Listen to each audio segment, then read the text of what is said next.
Hello friends, welcome to स्टडीगर। मैं हूं आपका दोस्त प्रभाकर। आज के इस महत्वपूर्ण लेक्चर में हम आपके साथ डिस्कस करने वाले हैं 25 मार्च 2024 के मोस्ट इंपॉर्टेंट करंट अफेयर्स के क्वेश्चन। तो आप इस पूरे लेक्चर को बहुत ही ध्यान से लास्ट तक जोड़ देखिएगा। आज का पहला और इम्पॉर्टेंट क्वेश्चन है, साइमन हैरिस किस देश के प्रधानमंत्री बने हैं? तो साइमन हैरिस आयरलैंड के प्रधानमंत्री बने हैं। अभी हाल ही में भारतीय मूल के आयरलैंड में प्रधानमंत्री थे लियो वाराडकर, तो उन्होंने अपने पद से इस्तीफा दे दिया है। तो अब उनके स्थान पर साइमन हैरिस आयरलैंड के नए प्रधानमंत्री बने हैं। साइमन हैरिस की बात करें तो ये अब तक के सबसे यंगेस्ट प्राइम मिनिस्टर होंगे आयरलैंड के। इससे पहले सबसे यंगेस्ट प्राइम मिनिस्टर थे लियो वाराडकर, तो अब उन्होंने अपने पद से इस्तीफा दे दिया है। तो उनके स्थान पर साइमन हैरिस आयरलैंड के प्रधानमंत्री बने हैं। दोस्तों, साइमन हैरिस आयरलैंड के न्याय मंत्री, उच्च शिक्षा, अनुसंधान, नवाचार और विज्ञान मंत्री भी रह चुके हैं। बात करते हैं आयरलैंड की। तो आयरलैंड यूरोप महाद्वीप में स्थित है। राजधानी इसकी डबलिन है। करेंसी है यूरो और आयरलैंड अटलांटिक महासागर में स्थित है। तो दोस्तों, ये नॉर्थ अटलांटिक ओशियन आपको दिखाई दे रहा है, यहाँ पर स्थित है आयरलैंड। और ये वाला जो हिस्सा है ये कहलाता है नॉर्दर्न आयरलैंड, और नॉर्दर्न आयरलैंड यूनाइटेड किंगडम का पार्ट है, ठीक है। और आयरलैंड अलग एक देश है। आयरलैंड के संविधान से भारतीय संविधान में राज्य के नीति निदेशक तत्व शामिल किए गए हैं। इसके अलावा राष्ट्रपति के चुनाव की विधि को भी शामिल किया गया है भारतीय संविधान में। राज्यसभा के सदस्यों का नामांकन भी हमने आयरलैंड के संविधान से लिया हुआ है। चलिए दोस्तों, हाल ही में की गई कुछ महत्वपूर्ण नियुक्तियां एक बार रिवाइज कर लेते हैं। तो अभी हाल ही में फिलिस्तीन के नए प्राइम मिनिस्टर बने हैं मोहम्मद मुस्तफा। आसिफ अली जरदारी पाकिस्तान के नए राष्ट्रपति बने हैं। शहबाज शरीफ पाकिस्तान के नए प्राइम मिनिस्टर बने हैं। और इसके अलावा अहमद अबद बिन मुबारक यमन के प्राइम मिनिस्टर बने हैं। और फेलेटी ट्यो तुवालू के प्राइम मिनिस्टर बने हैं। नवाब सलाम इंटरनेशनल कोर्ट ऑफ जस्टिस के अध्यक्ष बने हैं। ओजास विक्टोनोव कजाकिस्तान के प्राइम मिनिस्टर बने हैं। वर्नाडो एरेवलो ग्वाटेमाला के नए राष्ट्रपति बने हैं। तमास सुल्योक हंगरी के नए राष्ट्रपति बने हैं। विलियम लाई ताइवान के नए राष्ट्रपति बने हैं। और क्राउन प्रिंस फ्रेडरिक डेनमार्क के राजा बने हैं। सुक्सेस मसरा चाड के प्राइम मिनिस्टर बने हैं। तो ये अभी हाल ही में की गई कुछ महत्वपूर्ण नियुक्तियां हैं। आप इस पूरे लेक्चर को बहुत ही ध्यान से लास्ट तक देखिएगा। लास्ट में आपसे क्वेश्चन पूछा जाएगा जिसका आंसर आपको कमेंट बॉक्स में देना है। अगर आप चैनल पर पहली बार आए हैं तो सब्सक्राइब कर लें, बेल आइकन भी दबा लें, जिससे आपको समय पर सबसे पहले नोटिफिकेशन मिल सकेगा। आप हमारे व्हाट्सएप चैनल, टेलीग्राम चैनल को ज्वाइन कर सकते हैं। इन सभी का लिंक डिस्क्रिप्शन बॉक्स में दिया गया है। इसके अलावा आप हमारा ऐप भी डाउनलोड कर लीजिएगा, इसका भी लिंक आपको डिस्क्रिप्शन बॉक्स में मिल जाएगा। ऐप पर आपको paid course, E book, test series, PDF class note और डेली क्विज ये सभी मिल जाएगा। मंथली और ईयरली करेंट अफेयर्स की ई बुक आपको ऐप पर मिल जाएगी। काफी इंपॉर्टेंट ई बुक है आपके एग्जाम की दृष्टि से। नेक्स्ट क्वेश्चन है, वैश्विक असमानता अनुसंधान पुरस्कार किसे प्रदान किया गया है? यानी ग्लोबल इनइक्वालिटी रिसर्च प्राइज किसे प्रदान किया गया है? आंसर हो जाएगा वीना अग्रवाल और जेम्स वायस को। तो वीना अग्रवाल और जेम्स वायस को वैश्विक असमानता अनुसंधान पुरस्कार प्रदान किया गया है। तो इस क्वेश्चन का जो राइट आंसर हो जाएगा वो हो जाएगा ऑप्शन नंबर सी। तो प्रोफेसर जेम्स वायस ने वीना अग्रवाल के साथ पहला वैश्विक असमानता अनुसंधान पुरस्कार जीता है। तो दोस्तों, पहली बार वैश्विक असमानता अनुसंधान पुरस्कार दिया गया है और इसको जेम्स वायस और वीना अग्रवाल ने संयुक्त रूप से जीता है। इन्होंने लैंगिक असमानताओं, पारिस्थितिक नारीवाद, सामाजिक असमानता और पर्यावरणीय गिरावट के बीच संबंध को समझाने में योगदान दिया है, इसलिए इन्हें ये अवार्ड दिया गया है। दोस्तों, यह पुरस्कार world inequality lab, sciences PO centre for research on social inequalities, global inequalities research award ने मिलकर के यह अवार्ड प्रदान किया है। यह पुरस्कार हर 2 साल में प्रदान किया जाएगा। वीना अग्रवाल की बात करें तो यह एक भारतीय विकास अर्थशास्त्री और मैनचेस्टर विश्वविद्यालय, जो कि यूनाइटेड किंगडम में है, कि वैश्विक विकास संस्थान में प्रोफेसर हैं। जेम्स के वायस की बात करें तो वह एक अर्थशास्त्री हैं। चलिए, हाल ही में प्रदान किए गए कुछ प्रमुख पुरस्कार डिस्कस कर लेते हैं जो कि आपके एग्जाम की दृष्टि से बहुत ही इंपॉर्टेंट हैं। तो अभी हाल ही में प्राइम मिनिस्टर मोदी जी को order of the Druk Gyalpo दिया गया है भूटान की सरकार के द्वारा। और याद रखिएगा कि यह अवार्ड भूटान की सरकार के द्वारा दिया जाने वाला सबसे बड़ा नागरिक सम्मान है। प्रभा वर्मा को सरस्वती सम्मान 2023 अभी हाल ही में दिया गया है। डॉक्टर उमा रेले को महाराष्ट्र गौरव पुरस्कार दिया गया है। उदय भाटिया और मानसी गुप्ता को डायना मेमोरियल अवार्ड प्रदान किया गया है।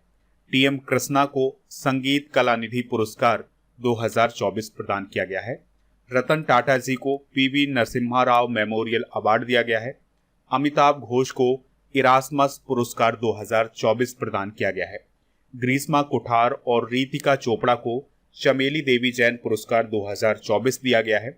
सचिन सालुंके को promising investor of the year का अवार्ड दिया गया है। इसके अलावा राष्ट्रपति द्रौपदी मुर्मू जी को डॉक्टर ऑफ सिविल लॉ की मानद उपाधि मॉरिशस के द्वारा प्रदान की गई है। तो ये सभी अवार्ड और सम्मान आप नोट कर सकते हैं। अगला क्वेश्चन है, विश्व क्षय रोग दिवस कब मनाया जाता है, यानी कि वर्ल्ड ट्यूबरक्लोसिस डे कब मनाया जाता है? तो हर साल 24 मार्च को विश्व क्षय रोग दिवस मनाया जाता है। तो दोस्तों, टीबी यानी तपेदिक के बारे में जागरूकता बढ़ाने के लिए और टीबी को खत्म करने के लिए यह दिवस मनाया जाता है 24 मार्च को। WHO ने 24 मार्च 1982 को पहली बार विश्व क्षय रोग दिवस मनाया था। दोस्तों, 2024 की थीम आप याद रखिएगा, थीम है हाँ हम टीबी खत्म कर सकते हैं, यानी यस बी कैन एंड टीबी। तो दोस्तों, ये पॉइंट आप नोट कर सकते हैं क्योंकि थीम आपके एग्जाम में पूछी जा सकती है। अगर हम टीबी की बात करें या ट्यूबरक्लोसिस की बात करें तो यह एक संक्रामक रोग है जो मुख्य रूप से फेफड़ों को प्रभावित करता है, यानी कि क्षय रोग का काम होता है हमारे फेफड़ों को प्रभावित करना। इससे 2022 में 1.3 मिलियन मौतें हुई हैं। दोस्तों, टीबी की अगर हम बात करें तो यह माइकोबैक्टीरियम ट्यूबरक्लोसिस नामक बैक्टीरिया के कारण फैलता है।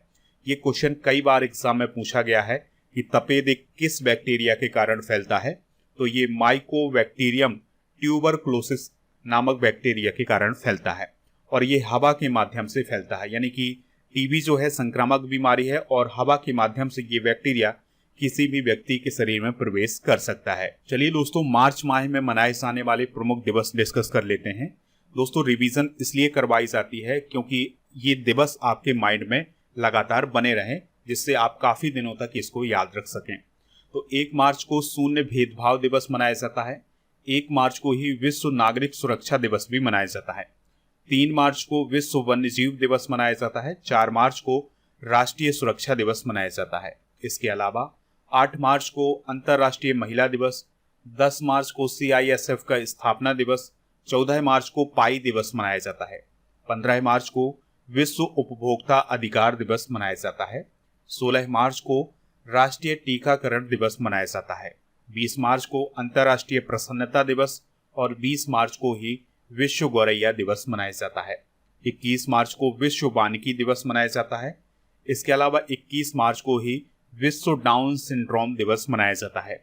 22 मार्च को विश्व जल दिवस, 23 मार्च को विश्व मौसम विज्ञान दिवस और 24 मार्च को विश्व क्षय रोग दिवस मनाया जाता है। तो दोस्तों, ये सभी दिवस आप नोट कर सकते हैं। अगला क्वेश्चन है, अंतर्राष्ट्रीय दूरसंचार संघ ने किस देश को अपने डिजिटल इनोवेशन बोर्ड के सह अध्यक्ष के रूप में चुना है? तो अभी हाल ही में अंतर्राष्ट्रीय दूरसंचार संघ ने भारत को डिजिटल इनोवेशन बोर्ड के सह अध्यक्ष के रूप में चुना है। तो ये काफी इंपॉर्टेंट क्वेश्चन हो जाएगा आपके एग्जाम की दृष्टि से। तो दूरसंचार विभाग के सचिव हैं डॉक्टर नीरज मित्तल, तो उन्हें सर्वसम्मति से ITU यानी अंतर्राष्ट्रीय दूरसंचार या इंटरनेशनल टेलीकम्युनिकेशन यूनियन के डिजिटल इनोवेशन बोर्ड के सह अध्यक्ष के रूप में चुना गया है। ठीक है, तो ये पॉइंट काफी इंपॉर्टेंट है। बात करें अगर हम ITU की यानी इंटरनेशनल टेलीकम्युनिकेशन यूनियन की, तो इसकी स्थापना 17 मई 1865 को इंटरनेशनल टेलीग्राफ यूनियन के रूप में की गई थी। इसका मुख्यालय जेनेवा स्विट्जरलैंड में है। तो दोस्तों, ये टेलीकम्युनिकेशन से संबंधित एक संस्था है जो कि पूरे विश्व में टेलीकम्युनिकेशन से रिलेटेड जो महत्वपूर्ण मुद्दे हैं उनके लिए काम करती है। हाल ही में की गई कुछ महत्वपूर्ण नियुक्तियां डिस्कस कर लेते हैं। तो Ashwini Kumar federation of Indian export organisation के अध्यक्ष बने हैं। Naveen Jindal Indian steel association के अध्यक्ष बने हैं। हिमांशु अग्रवाल जालंधर के नए डिप्टी कमिश्नर बने हैं। MV राव भारतीय बैंक संघ के अध्यक्ष बने हैं। किरण रिजिजू खाद्य प्रसंस्करण उद्योग मंत्री बने हैं। मुस्तफा सुलेमान माइक्रोसॉफ्ट के नए AI प्रमुख बने हैं। दीपक कुमार यूपी के नए गृह सचिव बने हैं। संजय मुखर्जी पश्चिम बंगाल के नए DGP बने हैं। विनय कुमार रूस में भारत के नए राजदूत बने हैं। और T आर्मस्ट्रॉन्ग चांगसन क्यूबा में भारत के राजदूत बने हैं। नेक्स्ट क्वेश्चन है, पृथ्वी के सबसे दूरस्थ पॉइंट निमो तक पहुंचने वाले पहले व्यक्ति कौन बने हैं? आंसर हो जाएगा क्रिस ब्राउन। तो दोस्तों नेक्स्ट क्वेश्चन है, पृथ्वी के सबसे दूरस्थ पॉइंट निमो तक पहुंचने वाले पहले व्यक्ति कौन बने हैं? आंसर हो जाएगा क्रिस ब्राउन। तो दोस्तों पृथ्वी पर एक ऐसा दूरस्थ पॉइंट है, यानी कि पृथ्वी के जो भूभाग वाला क्षेत्र है उससे सबसे दूर एक पॉइंट है जिसका नाम है निमो पॉइंट। तो निमो पॉइंट तक पहुंचने वाले इतिहास के पहले व्यक्ति बने हैं क्रिस ब्राउन। अब आप कहाँ इस निमो पॉइंट को देख सकते हैं? तो ये है ऑस्ट्रेलिया महाद्वीप और ये है दक्षिण अमेरिका महाद्वीप। तो इन्हीं के बीच में स्थित है निमो पॉइंट। क्योंकि जब आप इस पूरे वर्ल्ड मैप को आप घुमा देंगे तो ये ऑस्ट्रेलिया महाद्वीप और दक्षिण अमेरिका महाद्वीप दोनों पास पास आ जाएंगे। तो इन दोनों के बीच में यहाँ पर स्थित है कहीं निमो पॉइंट। इसकी लोकेशन आप यहाँ पर बहुत ढंग से देख सकते हैं। ये है ऑस्ट्रेलिया महाद्वीप, ये है न्यूजीलैंड वाला हिस्सा और ये है दक्षिण अमेरिका महाद्वीप और इसके बीचों बीच में स्थित है निमो पॉइंट। निमो पॉइंट के सबसे पास में स्थित है दूसरी आइसलैंड। ठीक है, तो ये क्वेश्चन भी आपसे पूछा जा सकता है। एक और क्वेश्चन पूछा जा सकता है कि निमो पॉइंट किस महासागर में है? तो ये पैसिफिक ओशियन में है, यानी प्रशांत महासागर में है। और यहाँ पर आप देख सकते हैं ये है अंटार्कटिका। ठीक है, तो इन सभी के बीच में एक काल्पनिक पॉइंट है, यानी कि इसकी केवल कल्पना की गई है कि यहाँ पर एक पॉइंट है जिसका नाम रखा गया है निमो पॉइंट। क्रिस ब्राउन के बारे में आपको याद रखना है कि इनका संबंध ब्रिटेन से है और वो निमो पॉइंट तक पहुंचने वाले इतिहास के पहले व्यक्ति बन गए हैं। नेक्स्ट क्वेश्चन है, 26 मार्च 2024 को चिपको आंदोलन की कौन सी वर्षगांठ मनाई जाएगी? आंसर हो जाएगा 50वीं वर्षगांठ। तो 26 मार्च 2024 को चिपको आंदोलन की 50वीं वर्षगांठ मनाई जानी है। आपको याद रखना है कि चिपको आंदोलन एक पर्यावरण आंदोलन था और यह 26 मार्च 1973 को शुरू हुआ था। इसकी शुरुआत कहाँ से हुई थी? उत्तराखंड में गढ़वाल क्षेत्र के चमोली जिले के रैनी गांव से इसकी शुरुआत की गई थी। इसका उद्देश्य था पेड़ों को काटने से बचाना और इसके जो प्रमुख लीडर थे वो थे चंडी प्रसाद भट्ट और सुंदरलाल बहुगुणा। तो इन्हीं के द्वारा ये आंदोलन शुरू किया गया था। इनके द्वारा स्थानीय महिलाओं को तैयार किया गया था और इन महिलाओं ने चिपको आंदोलन में महत्वपूर्ण भूमिका निभाई थी। ठीक है दोस्तों, तो आपको याद रखना है कि जो चिपको आंदोलन है ये उत्तराखंड में शुरू हुआ था। चलिए दोस्तों, भारत के कुछ प्रमुख पर्यावरण आंदोलन डिस्कस कर लेते हैं। तो साइलेंट वैली आंदोलन ये पर्यावरण से संबंधित आंदोलन था और यह केरल राज्य में शुरू किया गया था 1978 में। इसका प्रमुख उद्देश्य था साइलेंट वैली को बचाना और वहां की जो बायोडायवर्सिटी है उसको बचाना। बिश्नोई आंदोलन 1700 के दशक में शुरू हुआ था और यह राजस्थान राज्य में शुरू हुआ था। इसकी जो प्रमुख लीडर थी वो थी अमृता देवी बिश्नोई। तो दोस्तों इसका उद्देश्य था राजा के लिए एक नया महल बनाने के लिए गांव के पवित्र वृक्षों के विनाश को रोकना। तो दोस्तों राजा का एक महल बनाया जाना जिसके लिए पवित्र वृक्षों की कटाई की जानी थी। तो इन वृक्षों की कटाई को रोकने के लिए बिश्नोई आंदोलन शुरू किया गया था और इसकी प्रमुख लीडर थी अमृता देवी बिश्नोई। नर्मदा बचाओ आंदोलन की बात कर लेते हैं तो यह 1985 में शुरू किया गया था और यह गुजरात, मध्य प्रदेश और महाराष्ट्र से संबंधित है। इसके प्रमुख लीडर हैं मेधा पाटकर और उनके कार्यकर्ता। इसका उद्देश्य है विकासात्मक परियोजनाओं विशेषकर नर्मदा नदी पर बांध निर्माण के पीछे औचित्य पर सवाल उठाना, यानी कि जो नर्मदा नदी पर बांध बनते हैं उनके निर्माण की औचित्य के ऊपर सवाल उठाने के लिए ये आंदोलन शुरू किया गया था। जंगल बचाओ आंदोलन की अगर हम बात करें तो यह 1982 में शुरू किया गया था और बिहार के सिंहभूम जिले में, जो कि अब झारखंड में है, वहां पर 1982 में ये शुरू किया गया था। और इसके जो प्रमुख लीडर थे वो थे सिंह भूमि के आदिवासी। दोस्तों, इसका उद्देश्य था साल के वन के स्थान पर जो सागौन के वन लगाए जा रहे थे, सागौन के बागान लगाए जा रहे थे, तो सरकार के इस फैसले का विरोध करने के लिए जंगल बचाओ आंदोलन शुरू किया गया था। नेक्स्ट क्वेश्चन है, आर्टिफिशियल इंटेलिजेंस पर पहले प्रस्ताव को किसने अनुमोदित किया है? आंसर हो जाएगा यूएनजीए यानी यूनाइटेड नेशन जनरल असेंबली। तो यूनाइटेड नेशन जनरल असेंबली के द्वारा आर्टिफिशियल इंटेलिजेंस पर जो प्रस्ताव आया था उसको उसने अभी अनुमोदित किया है। यानी कि इस प्रस्ताव के माध्यम से जो आर्टिफिशियल इंटेलिजेंस की टेक्नोलॉजी है उसको समर्थन दिया गया है। यह प्रस्ताव अमेरिका और 123 देशों के द्वारा प्रायोजित किया गया था और इस पर सभी 193 देशों ने अपना समर्थन दिया है। दोस्तों, इस प्रस्ताव में कहा गया है कि नई टेक्नोलॉजी सभी देशों के लिए लाभकारी है, सुरक्षित है और विश्वसनीय है। बात करते हैं संयुक्त राष्ट्र महासभा की। तो संयुक्त राष्ट्र महासभा संयुक्त राष्ट्र के 6 प्रमुख अंगों में से एक मानी जाती है। दोस्तों, हर साल संयुक्त राष्ट्र महासभा के सदस्य देशों का एक सम्मेलन होता है। संयुक्त राष्ट्र महासभा के 78वें सत्र के वर्तमान में अध्यक्ष हैं डेनिस फ्रांसिस। तो ये पॉइंट भी आप नोट कर सकते हैं। चलिए दोस्तों, यूनाइटेड नेशन के बारे में भी कुछ पॉइंट डिस्कस कर लेते हैं। तो इसकी स्थापना 24 अक्टूबर 1945 को हुई थी। मेंबर कितने हैं? 193। लैंग्वेज है रूसी, अंग्रेजी, फ्रेंच, अरबी, चीनी और स्पेनिश। महासचिव हैं एंटोनियो गुटेरस। मुख्यालय है न्यूयॉर्क, अमेरिका में। उद्देश्य है अंतरराष्ट्रीय शांति को बढ़ावा देना। नेक्स्ट क्वेश्चन है, हाल ही में किस अंतरिक्ष दूरबीन के द्वारा शिव और शक्ति नामक तारों की 2 प्राचीन धाराओं को खोजा गया है? आंसर हो जाएगा गेया अंतरिक्ष दूरबीन के द्वारा। तो गेया अंतरिक्ष दूरबीन के द्वारा अभी हाल ही में अंतरिक्ष में शिव और शक्ति नामक 2 तारों की प्राचीन धाराओं को खोजा गया है।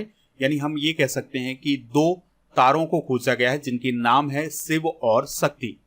तो यूरोपीय अंतरिक्ष एजेंसी की अंतरिक्ष दूरबीन है गेया, तो उसके द्वारा इन तारों की धाराओं को खोजा गया है।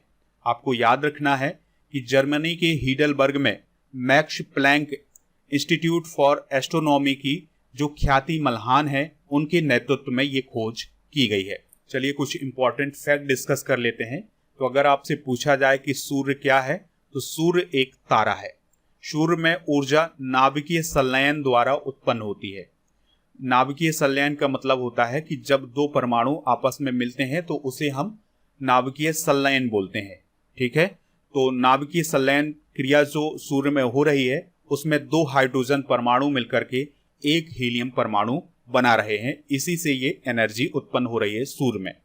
बुध और शुक्र के पास कोई उपग्रह नहीं है। इस पॉइंट को आप नोट कर सकते हैं। सबसे छोटा ग्रह है बुध। शुक्र ग्रह को पृथ्वी की बहन भी कहा जाता है। नेक्स्ट क्वेश्चन है, किस देश के डॉक्टरों ने पहली बार इंसान में सुअर की किडनी का सफल ट्रांसप्लांट किया है? आंसर हो जाएगा अमेरिका। तो अमेरिका के डॉक्टरों ने इंसान में पहली बार सुअर की किडनी को ट्रांसप्लांट किया है और यह अपने आप में एक हिस्ट्री है। इससे पहले सुअर की किडनी किन मरीजों में यूज की जाती थी? जो ब्रेन डेड होते थे। तो ब्रेन डेड मरीजों में पहले सुअर की किडनी यूज की जाती थी, लेकिन अब जो ये किडनी लगाई गई है ये किडनी खराब होने वाले मरीज को लगाई गई है। यानी कि उस मरीज की केवल किडनी खराब थी तो अब उसकी किडनी के स्थान पर सुअर की किडनी यूज की गई है। 2024 में प्रथम डिस्कस कर लेते हैं। तो विश्व के पहले पोर्टेबल अस्पताल का नाम क्या है? आरोग्य मैत्री क्यूब। रेलवे बोर्ड की पहली महिला अध्यक्ष कौन थी भारत में? जया वर्मा सिन्हा। भारत का पहला सौर मिशन कौन है? आदित्य L1। CISF की पहली महिला महानिदेशक कौन बनी है? नीना सिंह। इसके अलावा विश्व का पहला मैथेन ईंधन वाला रॉकेट किसने लॉन्च किया है? चाइना ने। चंद्रमा के दक्षिणी ध्रुव पर पहुंचने वाला पहला देश कौन है? भारत। जाति जनगणना शुरू करने वाला भारत का पहला राज्य कौन है? बिहार। देश का पहला डिजिटल राष्ट्रीय संग्रहालय कहाँ स्थापित किया गया है? हैदराबाद में। जाति जनगणना शुरू करने वाला दूसरा राज्य कौन है? आंध्र प्रदेश। भारत की 100% इलेक्ट्रिक बाइक टैक्सी की शुरुआत किस राज्य में की गई है? असम में। अगला क्वेश्चन है, भारत और ब्राजील की पहली 2+2 मीटिंग कहाँ आयोजित की गई है? आंसर हो जाएगा नई दिल्ली में। तो भारत और ब्राजील के बीच में अभी हाल ही में पहली 2+2 मीटिंग आयोजित की गई है।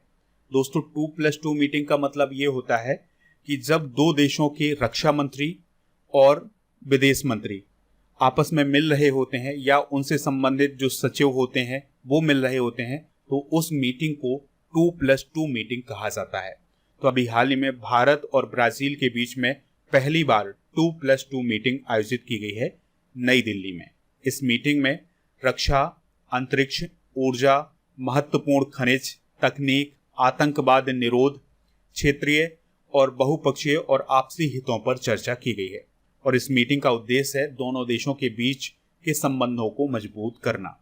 ब्राजील की अगर हम बात करें तो यह दक्षिण अमेरिका महाद्वीप में स्थित है।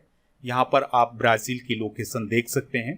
तो दक्षिण अमेरिका महाद्वीप का एरिया की दृष्टि से सबसे बड़ा देश कौन है? ब्राजील। राजधानी क्या है? ब्राजीलिया। राष्ट्रपति हैं लूला दा सिल्वा। करेंसी है यहाँ की ब्राजीलियन रियाल। और आपको याद रखना है कि G20 का जो समिट है 2024 में वो कहाँ आयोजित किया जाना है? ब्राजील में। तो इस पॉइंट को भी आप नोट कर सकते हैं। दोस्तों आज के जनरल नॉलेज के पिटारे में हम अंतर्राष्ट्रीय संगठन और उनके मुख्यालय डिस्कस करेंगे। तो संयुक्त राष्ट्र संघ यानी UNO का मुख्यालय अमेरिका के न्यूयॉर्क में है और IMF यानी इंटरनेशनल मॉनेटरी फंड का हेडक्वार्टर अमेरिका के वाशिंगटन में है। यूरोपीय यूनियन का मुख्यालय बेल्जियम के ब्रुसेल्स में है और नाटो का मुख्यालय भी बेल्जियम के ब्रुसेल्स में है। इसके अलावा यूनेस्को का मुख्यालय फ्रांस के पेरिस में है। संघाई सहयोग संगठन यानी SCO का जो सचिवालय या मुख्यालय है वो चाइना के बीजिंग में है। बिम्स्टेक का मुख्यालय बांग्लादेश के ढाका में है और अंतर्राष्ट्रीय सौर गठबंधन यानी इंटरनेशनल सोलर अलायंस का जो मुख्यालय है वो भारत के गुरुग्राम में है। तो दोस्तों ये थे आज के करंट अफेयर्स के क्वेश्चन। चलिए अब हम कल के करंट अफेयर्स के क्वेश्चन एक बार रिवाइज कर लेते हैं। हाल ही में सुगमता हेल्प डेस्क का शुभारंभ किसने किया है? DY चंद्रचूड़ ने। इंदिरा गांधी स्मारक ट्यूलिप गार्डन कहाँ स्थित है जिसे पर्यटकों के लिए खोल दिया गया है? श्रीनगर में। T20 क्रिकेट में 12,000 रन बनाने वाले पहले भारतीय कौन बने हैं? Virat Kohli. Disposable e cigarette पर किस देश ने बैन लगाया है? न्यूजीलैंड। वो वॉन थोंग किस देश के राष्ट्रपति थे जिन्होंने अपने पद से इस्तीफा दे दिया है? वियतनाम। महाराष्ट्र गौरव पुरस्कार किसे प्रदान किया गया है? डॉक्टर उमार रेले को। युद्धक टैंकों के लिए स्वदेशी रूप से विकसित 1500 हॉर्स पावर इंजन का पहली बार परीक्षण कहाँ किया गया है? मैसूर में। शहादत दिवस या शहीद दिवस कब मनाया जाता है? 23 मार्च को। ग्रेट ब्रिटेन में वेल्स सरकार के पहले अश्वेत नेता कौन बने हैं? वॉन गैथिंग। भारतीय ओलंपिक संघ ने पेरिस ओलंपिक 2024 के लिए किसे ध्वजवाहक बनाया है? अचंता शरद कमल को। दोस्तों कल के करंट अफेयर्स में आपसे पूछा गया था 2024 में ओलंपिक का आयोजन कहाँ किया जाएगा या ओलंपिक खेल 2024 का आयोजन कहाँ किया जाएगा? तो इसका आयोजन पेरिस में किया जाएगा। तो ये पॉइंट अभी आप नोट कर सकते हैं। आज का क्वेश्चन है संयुक्त राष्ट्र संघ यानी UNO का मुख्यालय कहाँ है? जो भी इसका राइट आंसर हो कमेंट बॉक्स में जरूर बताएं। हमें इंतजार रहेगा आपके आंसर का।